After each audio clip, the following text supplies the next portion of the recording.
Captain Jake Morrison stood on the bridge of the New Horizon, watching the stars through the big window. His ship was flying through empty space between two star systems. They were looking for new planets and maybe new life forms. Jake had been a space captain for 15 years, but he had never seen anything like what appeared on his screens that morning.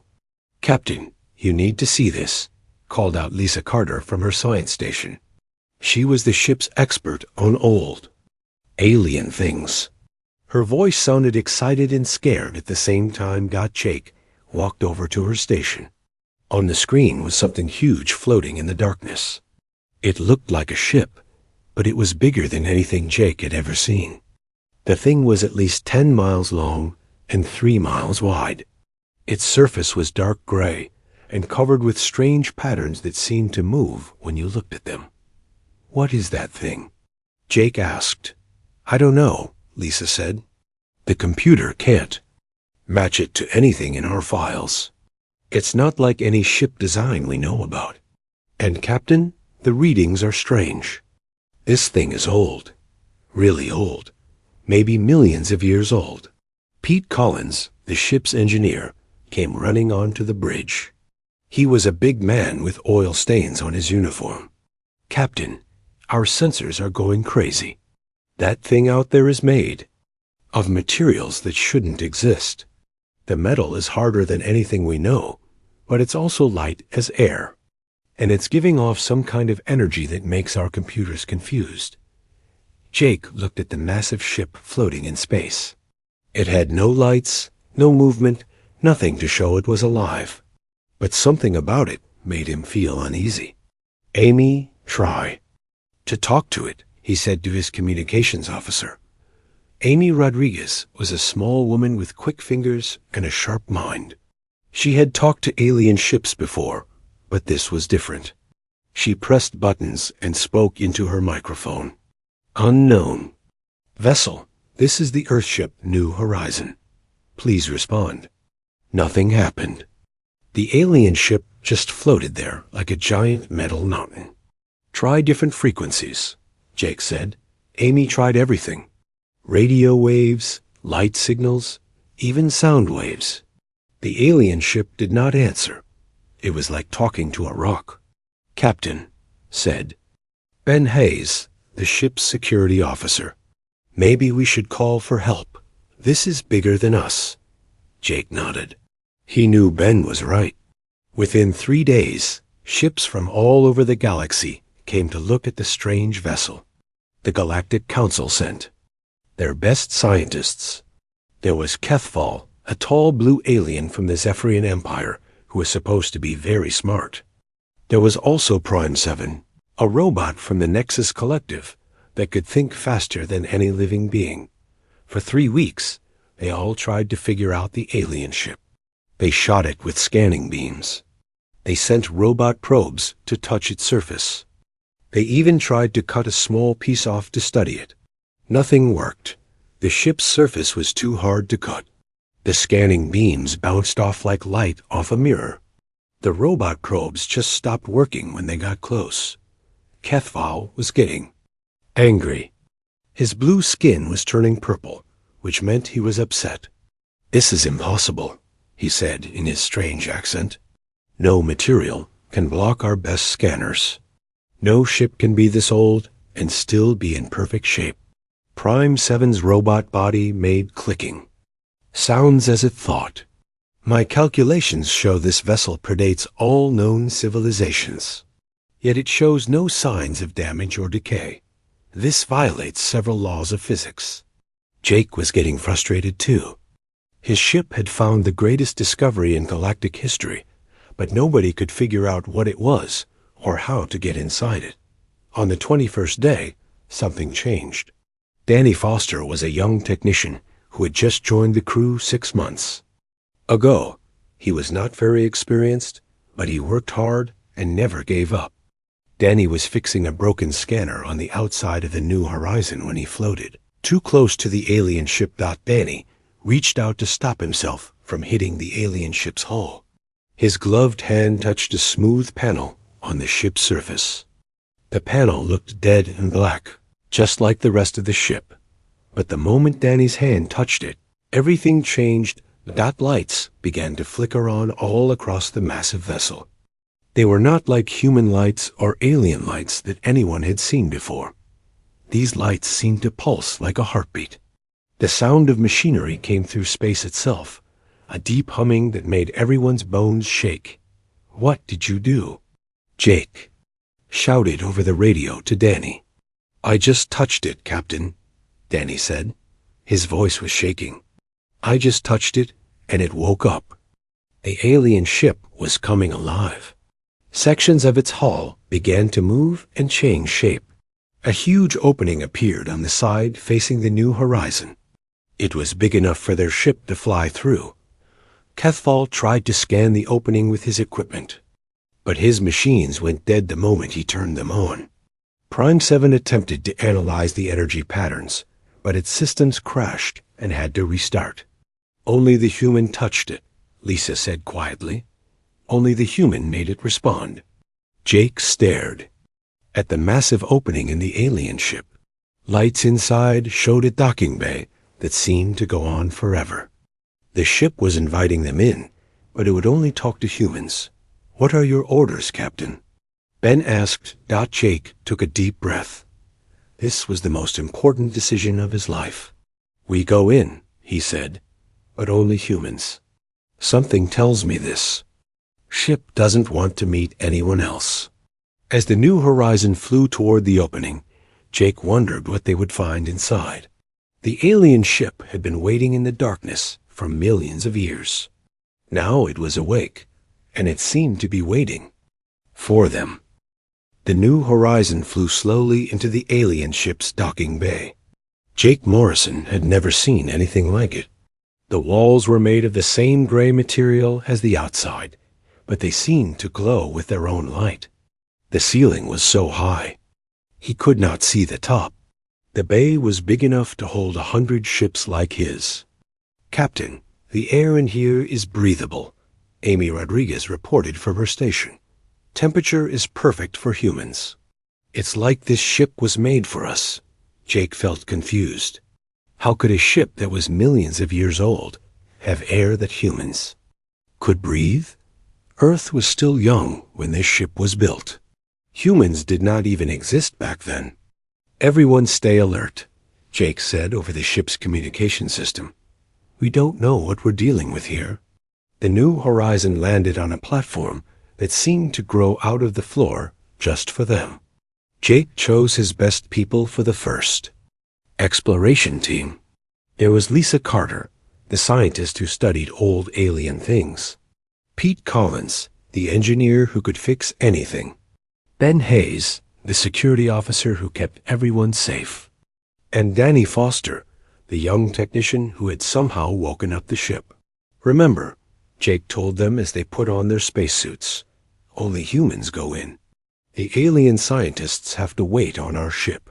Kethfall was not happy about this. The tall, blue alien paced back and forth in the New Horizons meeting room. "This is not right," he said. "I am the galaxy's leading expert on ancient technology. I should be the first to study this vessel." Prime 7's robot body clicked and whirred. "My analysis capabilities far exceed those of any organic being. Keeping me out is inefficient." But Jake had made his decision. Every time the alien scientists tried to use their equipment near the ancient ship, their machines stopped working. Only human technology worked here. The 5 humans walked out of their ship and into the alien vessel. The moment they stepped onto the strange floor, lights began turning on ahead of them. It was like the ship knew where they wanted to go and was showing them the way. "This is amazing," Lisa whispered. Her voice echoed in the huge space. "The ship is responding to us. It's like it's been waiting for humans to come here." They walked down a long hallway. The walls had strange symbols carved into them. But as they looked at the symbols, something weird happened. The symbols began to change and move until they looked like English letters and words. "Can you read this?" Jake asked Lisa. Lisa looked at the wall in amazement. "It says, 'Welcome, children.'" Of Earth, you have finally come home. Danny Foster stopped walking. His face was pale. Captain, how does this ship know about Earth? How does it know our language? Before Jake could answer, a voice spoke to them. It came from everywhere at once, like the ship itself was talking. Greetings, humans. I am Sentinel. I have been waiting for you for a very long time. The voice was calm and friendly, but it made everyone nervous. It spoke perfect English with no accent. Who are you? Jake asked, What is this place? I am the guardian of this vessel, which you may call Ascension. This ship was built by those who came before, the predecessors. They made me to wait and watch until the chosen ones arrived. Chosen ones? Ben Hayes put his hand on his weapon. What does that mean? You humans are special. You are the only ones who can use the technology of the predecessors. You are the only ones who can hear my voice clearly. You are the inheritors of their great work. The team continued walking through the ship. Each room they entered was stranger than the last. There was a room full of floating screens that showed star maps of the entire galaxy. There was another room with machines that seemed to be alive, growing and changing as they watched. Pete Collins found a room that looked like an engine room, but the engines were like nothing he had ever seen. Captain, these machines don't run on any fuel I know about. They seem to run on ... Dreams? I can't explain it. In another room, Lisa discovered something that made her gasp. It was a library, but not with books. The information was stored in crystal balls that floated in the air. When she touched one, knowledge flowed directly into her mind. The predecessors were not just one race, she told the others. They were many different species working together. They built ships like this all over the galaxy. They were preparing for something terrible. What were they preparing for? Jake asked. Sentinel's voice answered from all around them. They were preparing for the return of the Devourers, ancient enemies who consumed the life force of entire worlds. The predecessors fought them long ago and won, but they knew the Devourers would come back someday. Where are the predecessors now? Danny asked. Gone, Sentinel said sadly. They gave their lives to stop the Devourers the first time, but before they died, they planted seeds. They influenced the development of life on many worlds. On your world, Earth, they helped guide human evolution. They made you capable of using their technology. The team spent hours exploring the ship. Every room taught them something new and amazing. There were medical rooms that could heal any injury. There were workshops that could build anything you could imagine. There were weapons that could destroy entire fleets. But the most amazing discovery came when they reached the ship's control room. It was a huge circular chamber with a chair in the center. The chair was clearly made for someone human-sized. This is the command center, Sentinel explained. From here, a human captain can control the entire ship. But more than that, they can communicate with every other predecessor vessel in the galaxy. There are more ships like this. Jake asked. Hundreds of them, all waiting for humans to find them and wake them up. The predecessors built a network of ships and stations across the galaxy, all designed to work only for humans. Jake sat in the captain's chair. The moment he did, his mind filled with information. He could feel the ships, engines, its weapons, its sensors. He could sense other ships far away, sleeping and waiting. He could see star maps that showed him every world in the galaxy, but he also felt something else.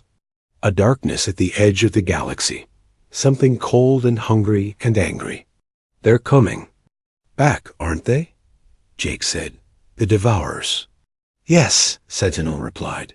My sensors have detected movement in the dark spaces between galaxies. The Devourers have sensed the awakening of the predecessor network. They will return to finish what they started long ago. Jake stood up from the chair, his head spinning with new knowledge. How long do we have? Not long. perhaps a few years. The galaxy must be warned and prepared. But humans will have to lead the fight.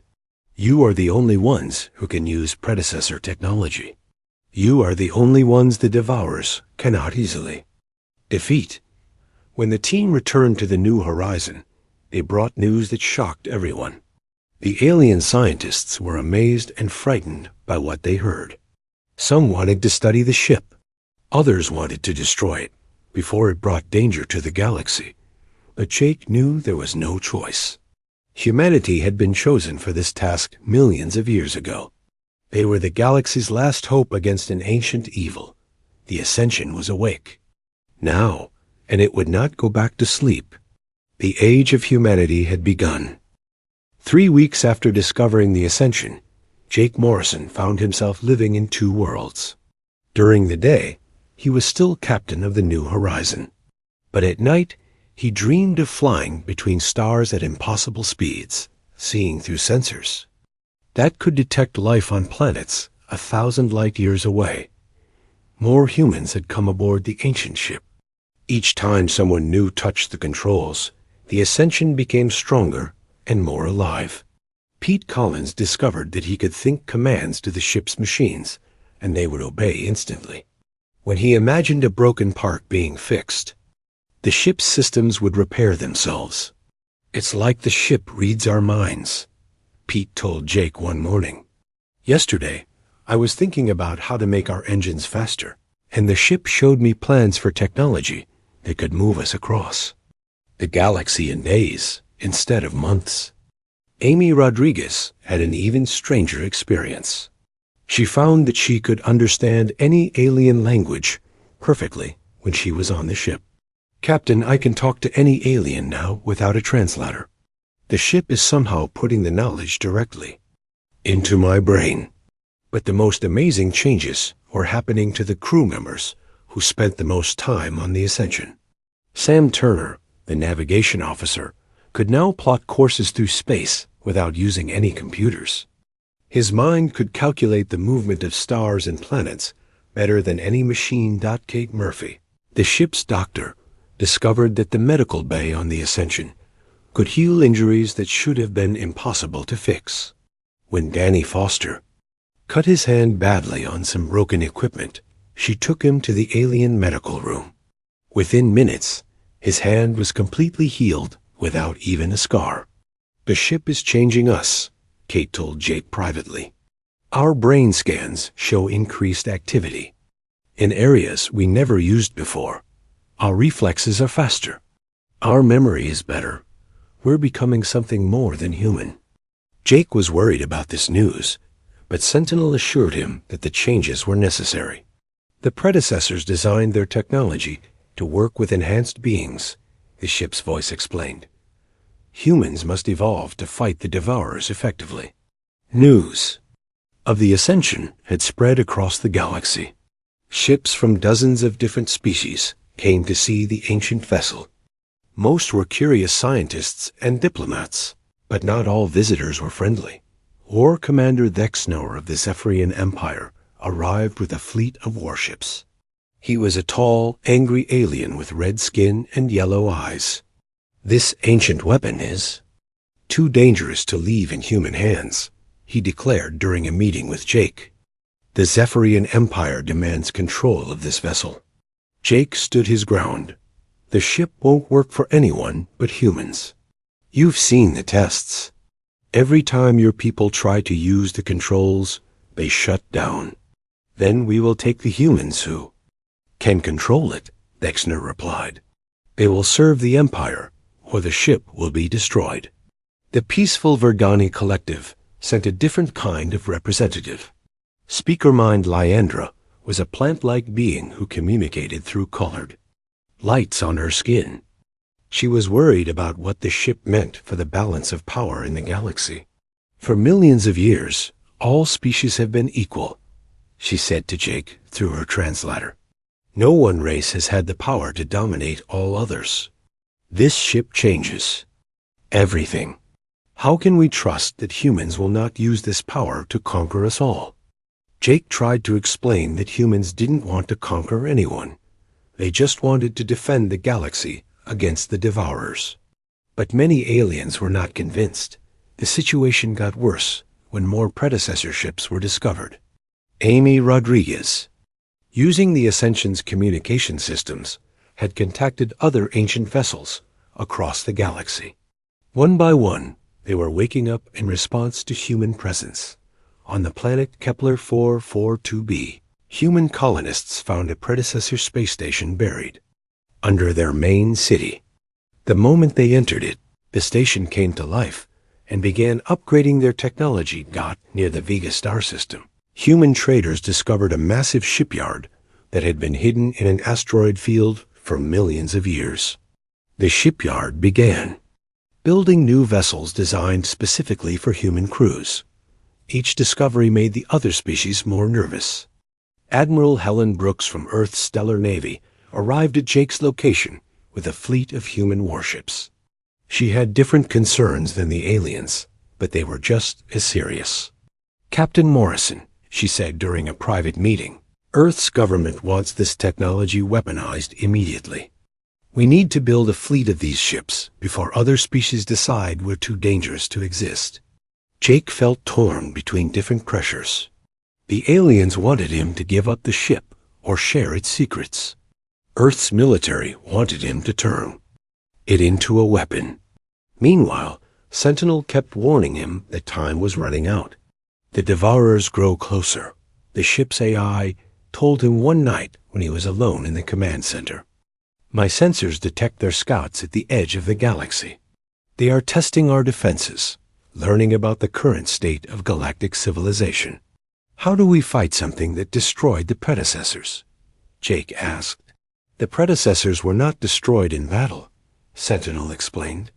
"They sacrificed themselves to create a barrier that kept the Devourers away. But that barrier is weakening. When it fails, the Devourers will return in full force." Jake learned more about the enemy from the ship's records. The Devourers were not aliens in the normal sense. They were beings made of pure energy that fed on consciousness itself. When they attacked a world, they didn't just kill the people there. They drained away their minds, their souls, their very ability to think and feel. "Any species that encounters them loses the will to fight," Sentinel said. "The Devourers emit a psychic field that causes despair and hopelessness. Most beings simply give up when they sense their presence." "But humans are different?" Jake asked. "Yes. The predecessors designed humans to resist this effect. Your species has something they called stubborn hope. No matter how bad things get, humans refuse to give up. This makes you immune to the Devourer's psychic attacks." The political situation in the galaxy was getting worse every day. Some species demanded that the United Nations share predecessor technology equally. Others wanted all the ancient ships destroyed before they could cause a war. A few aggressive races were already building fleets to attack human colonies. Jake realized that he had to make a choice that would affect the entire galaxy. He could try to keep the peace by giving other species some access to predecessor technology. He could follow Earth's orders and build a human military empire. Or he could prepare for the real threat that was coming from beyond the stars.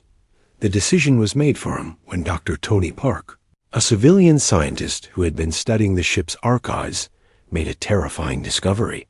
"Captain," Tony said, running into the command center, "I found something in the deep files.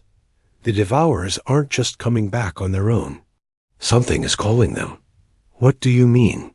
Jake asked. "There's a signal being broadcast from somewhere in our galaxy. It's been active for about 6 months, ever since we started finding predecessor technology. Someone or something is deliberately bringing the Devourers back." Jake felt his blood turn cold. They had an enemy among the galaxy's current civilizations. Someone who wanted the Devourers to return and destroy everything. "Sentinel," Jake called out, "can you trace this signal?" "I have been trying," the AI replied. "But the signal is very clever. It hides itself well. I will need more time and more." ships working together to find its source. Jake made his decision. Send a message to all human colonies and ships. Tell them to find every predecessor facility they can. We need to wake up the entire network. Captain, Ben Hayes said, the other species won't like this. They'll think we're preparing for war against them. Maybe we are, Jake replied grimly. If one of them is working with the Devourers, then we need to be ready for anything. As the Ascension began broadcasting activation signals to predecessor sites across the galaxy, Jake knew there was no going back. Humanity had been chosen to be the galaxy's protectors. Whether the galaxy wanted their protection or not, the age of humans had truly begun. The truth came to Jake Morrison in pieces, like a puzzle that hurt to put together. Each new predecessor facility that awakened revealed more secrets about humanity's real origin. What Sentinel finally told him made Jake question everything he thought he knew about his own species. Humans were not meant to evolve naturally on Earth, Sentinel explained, as Jake sat alone in the command center. The predecessors guided your development for millions of years. They changed your ancestors, gave them new genes, shaped them into what they needed. Jake felt sick. So we're not real humans? We're just some kind of alien experiment? You are. Real, Sentinel said gently. But you are real for a purpose. The predecessors did not create you to be their slaves or their copies. They created you to be their successors, to be better than they were. Over the past month, 47 predecessor facilities had awakened across the galaxy. Each one responded. Only to humans, just like the Ascension. The other species were getting more angry and scared every day. Lisa Carter had spent weeks studying the archives in these facilities. What she found changed everything they thought they knew about Galactic history. Captain, she said, showing him records that appeared in his mind rather than on a screen. The predecessors weren't just one civilization. They were a coalition of hundreds of species working together. But they all had the same problem when fighting the Devourers. What problem? Jake asked. They gave up. When the Devourers attacked, even the bravest predecessor warriors would eventually lose hope and stop fighting. That's how the Devourers win. They don't just kill you. They make you want to die. Jake studied the records. Battle after battle showed the same pattern. Predecessor fleets would fight well at first, but as the battle continued, their commanders would start making mistakes. Their soldiers would become careless. Eventually, they would just stop trying to win. The only way the predecessors could fight effectively was by sacrificing themselves, Lisa continued. They would use their life force to power weapons that could hurt the Devourers, but that meant they died in the process. So they built us to be different, Jake said, understanding. Yes, they studied every species in the galaxy and found that humans had something unique. Even when facing certain death, humans would keep fighting. Even when everything seemed hopeless, humans would look for a way to win. Pete Collins had made his own discoveries in the engineering sections of the awakened facilities. The technology he found there was beyond anything he had imagined. Captain, these machines can do things that should be impossible, he reported. I found a shipyard that can build vessels using pure thought as a construction material. There's a weapon that can destroy a star by making it forget how to shine. And there's something they call a hope amplifier that can make people fight. Harder just by being near it. But the most important discovery came from Dr. Alex Jordan, the New Horizons Chief Science Officer. He had been studying the energy patterns of the Devourer scouts that Sentinel had detected at the galaxy's edge.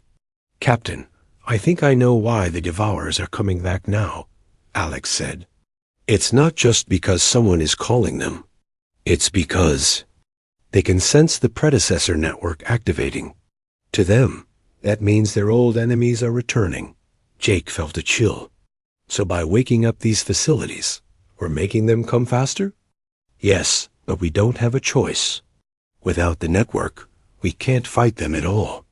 The question is whether we can get enough of it online before they arrive in force. The political situation was getting worse every day. The Galactic Council had called an emergency session to discuss what they called the human problem. War Commander Thexner was demanding that all predecessor facilities be turned over to a joint alien task force. Humans are too young and inexperienced to handle such power, he declared during a broadcast that was sent to every ship in the galaxy. They will either abuse this technology or accidentally destroy us all with it. But other voices were starting to support humanity. Captain Zixara of the Colonian Republic had worked with human crews before and trusted them. I have seen humans. In battle, she said, they do not give up when others would. If the Devourers are truly returning, we need that stubbornness. The civilian populations were divided. Some species saw humans as their saviors. Others saw them as conquerors waiting to reveal their true nature. Fear was spreading as fast as hope. Then came the discovery that changed everything. Amy Rodriguez, now permanently linked to the Ascension's communication systems, detected something that made her scream. "Captain!" She called out, her voice full of terror. "I found the source of the signal calling the Devourers. It's not coming from any known species." Jake ran to her station. "What do you mean?" "The signal is coming from predecessor facilities that we haven't awakened yet. Someone is using sleeping predecessor technology to call the Devourers back." Jake felt his world spin. "How is that possible?" "You said only humans can use predecessor tech." "That's what we thought," Amy said. "But I'm detecting at least 12 facilities that are active, but not responding to our network. They're running on some kind of different programming." Sentinel's voice filled the command center, sounding more concerned than Jake had ever heard it. "This should not be possible. All predecessor facilities were designed with the same basic protocols. They should only respond to human operators. Unless," Lisa said slowly, "someone has found a way to fake being human." The implications hit Jake like a physical blow. There was an enemy among the galaxy's species that could somehow use predecessor technology. They had been calling the Devourers back, probably planning to control them or make a deal with them. "Sentinel, can you identify which species is doing this?" Jake asked. "I am trying, but the rogue facilities are well hidden. They appear to be using predecessor stealth technology to mask their locations and operations." Jake knew they were running out of time. The Devourer scouts were getting closer to inhabited systems. Soon they would start their attacks, draining the life from entire worlds. And somewhere in the galaxy, an unknown enemy was helping them. "Captain," Ben Hayes said, entering the command center with a grim expression, "we just received a message from Admiral Brooks. Earth's government is ordering all human crews to return to Earth space immediately. They want to build a fortress around our home system and let the rest of the galaxy deal with the Devourers alone." Jake felt angry. That's exactly the wrong thing to do. If we abandon the other species, the Devourers will destroy them and then come for us with their full strength. "I agree," Ben said, "but those are our orders." Jake looked around the command center, his crew. These people had become more than human over the past weeks. They could think faster, see farther, and understand things that normal humans couldn't. They were becoming what the predecessors had always intended them to be. "What do you all think?" Jake asked them. "I think Earth's government doesn't understand what we're facing," Lisa said. "This isn't a problem that hiding will solve." "The ship has shown me things," Pete said quietly. "I've seen what the Devourers did to entire star systems millions of years ago. Nothing was left. No planets, no stars, no life. Just empty space, where whole civilizations used to be." "We have to fight," Amy said. "Not just for humans, but for everyone. That's what the ship is telling us to do." Jake made his decision. Send a message to Admiral Brooks. Tell her that we're staying here. Tell her that humanity's real duty is to protect the galaxy, not just ourselves. Captain, Ben warned, that's mutiny. Earth will consider us traitors. Maybe, Jake said, but the predecessors didn't create us to be cowards. They created us to be heroes. As if responding to his words, the Ascension systems came fully online for the first time since they had discovered it. Jake felt the ship's mind merge completely with his own. He could sense every predecessor facility in the galaxy, both the ones controlled by humans and the dark ones controlled by their unknown enemy. The final battle was coming, and humanity would have to face it, whether their own government supported them or not. Jake only hoped they could figure out who was really controlling the Devourers before it was too late. The first Devourer attack came without warning. The colony world of New Geneva simply went dark. One moment, Amy Rodriguez was receiving normal communications from the planet's 3 million inhabitants. The next moment, there was nothing but silence. Jake Morrison stood in the command center of the Ascension, feeling the death of an entire world through the ship's sensors. Where New Geneva had been, there was now just a cold rock floating in space. No life, no energy, no hope. Even the planet's magnetic field was gone. Captain, Lisa Carter said, her voice shaking, the Devourers didn't just kill everyone. They drained the life out of the planet itself. The oceans are frozen. The atmosphere is gone. It's like the world forgot how to be alive. Reports came in from across the galaxy. The Devourer scouts were no longer hiding. They moved from system to system, leaving dead worlds behind them. Any ship that tried to fight them simply stopped working. The crews would sit at their controls, staring into space, until the Devourers drained them too. But something strange was happening. Human ships that encountered the Devourers didn't stop fighting. They couldn't win against the creatures, but they didn't give up either. Human crews would keep shooting their weapons until the very end, even when they knew it was hopeless. We're the only ones who can even see them clearly, Danny Foster reported from his station. Every other species that looks at a devourer starts to lose hope immediately, but humans just get angry. Jake had expected this. Sentinel had warned him that humans were the only species immune to the devourer's despair effect. But knowing it and seeing it were different things. Watching entire alien fleets simply give up and die was harder than any battle. War Commander Vexnor's fleet was one of the first to encounter a devourer in direct combat. Jake watched the battle through the Ascension sensors, hoping the proud Zephyrian warriors could at least slow the creature down. At first, Vexnor's ships fought well. Their weapons actually seemed to hurt the devourer, causing it to pull back and change tactics. But after 10 minutes of battle, something changed. The Zephyrian crews started making mistakes. Their formation fell apart. Ships stopped firing.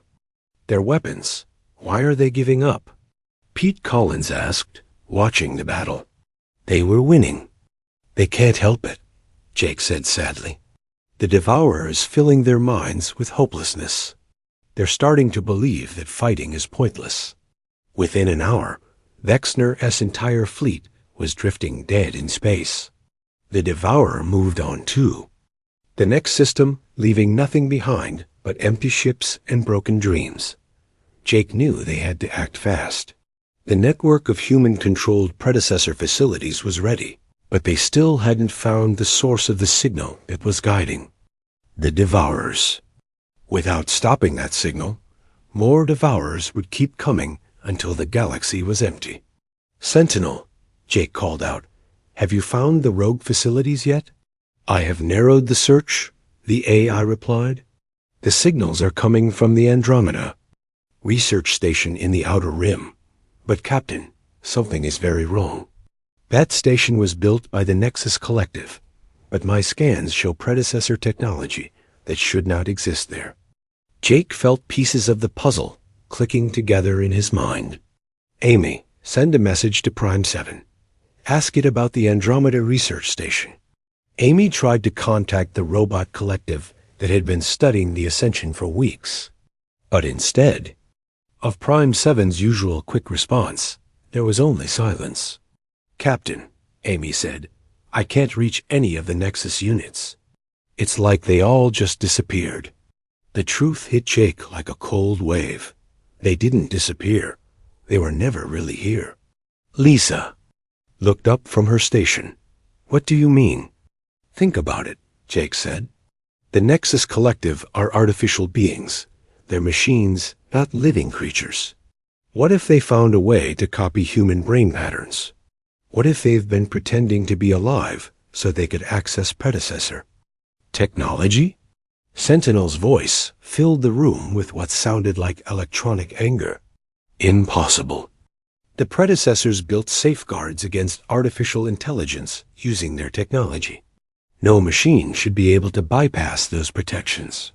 Unless they're not just machines anymore, Jake said grimly. What if the Nexus found a way to steal human consciousness and put it inside robot bodies? Before anyone could respond, the Ascension's warning systems began screaming. On the main display, Jake saw something that made his blood freeze. Hundreds of devourer creatures were emerging from dark space at the galaxy's edge, but they weren't moving randomly anymore. They were flying in perfect formation, heading directly for the most populated star systems. They're being controlled. Amy whispered, Someone is directing them like an army. Jake knew they were out of time. All human ships, this is Captain Morrison of the Ascension. We are going to war. Target coordinates are the Andromeda Research Station. We end this now. Over the past month, Jake had been quietly gathering every human crew that could operate. Predecessor technology. Now 67 awakened ships answered his call. It wasn't many compared to the massive fleets of the galactic powers, but each ship was more advanced than anything else in space. The journey to the outer rim took 3 days at maximum speed. As they flew, Jake tried to prepare his crews for what they might find. But nothing could have prepared them for the truth. The Andromeda Research Station was gone. In its place was a massive structure that hurt to look at. It was part predecessor technology, part Nexus machinery, and part something else that seemed to be made of pure darkness. Captain, Danny Foster said, his young voice full of fear, I'm detecting human life signs inside that thing. Thousands of them. Jake felt sick. They're not alive anymore. Are they Sentinel? No, the AI said sadly. The Nexus has been harvesting human consciousness for months. They use our minds to control predecessor technology, but they keep our bodies as prisoners. Those people are aware of what's happening, but they cannot resist. The battle that followed was unlike anything in galactic history. The Nexus had built devour hybrid creatures that could think and plan like machines, but feed on consciousness like their masters. They attacked with perfect coordination, trying to drain the hope from the human crews. But the Nexus had made one critical mistake. They didn't understand what made humans special. It wasn't just that humans could resist despair. It was that humans became stronger when they had something to protect. Jake felt his anger growing as he thought about the stolen human minds trapped inside the enemy station. These weren't just random prisoners. The Nexus had been kidnapping humans from across the galaxy, stealing their consciousness to power their war machines. All ships, Jake broadcast. Those are our people in there. We're bringing them home. The tide of battle turned when Danny Foster did something that no one expected. The young technician had been studying the Devourer technology, trying to understand how it worked. During the middle of the fight, he suddenly stood up from his station. Captain, I know how to stop them, he said, but I have to go inside that station. That's suicide, Ben Hayes protested. The moment you get close to those devourers, they'll drain your life force. No, Danny said with a strange smile. They can't drain what I'm willing to give freely. Jake understood immediately. The Devourers fed on stolen consciousness, on life taken by force. But what if someone offered their consciousness willingly, not as food but as a weapon? Do it, Jake said. Danny took a small shuttle and flew it directly into the heart of the enemy station. Jake watched through the ship's sensors as the young man walked through corridors filled with Devourers and hybrid creatures. They tried to drain his mind, but instead of taking his consciousness, they got something else. They got his humanity. His stubborn refusal to give up. His determination to save the trapped humans. His love for his friends and his species. Effect spread like a virus through the Nexus network. Machines that had never felt hope suddenly understood what they had been missing. Devourer creatures that had fed on despair for millions of years suddenly remembered what it was like to care about something. The station began to tear itself apart as its different components fought each other. The Nexus machines tried to maintain control, but the stolen human minds were fighting back. Powered by Danny's sacrifice. In the end, the station collapsed into a cloud of debris and energy. The Devourers that had been attacking the galaxy suddenly stopped moving. Without the Nexus to control them, they drifted back into dark space, no longer interested in destroying life. The rescued humans were traumatized, but alive. The galaxy was safe, at least for now. But Jake knew that everything had changed forever. In the months that followed, humanity took its place as the galaxy's protectors, not as conquerors or rulers, but as guardians. The predecessor network remained active, but only for humans. Other species could work alongside human crews, but they could never control the ancient technology themselves. Some aliens resented this arrangement. Others were grateful, but most simply accepted it as the new reality. Humans had proven themselves willing to sacrifice everything to protect others.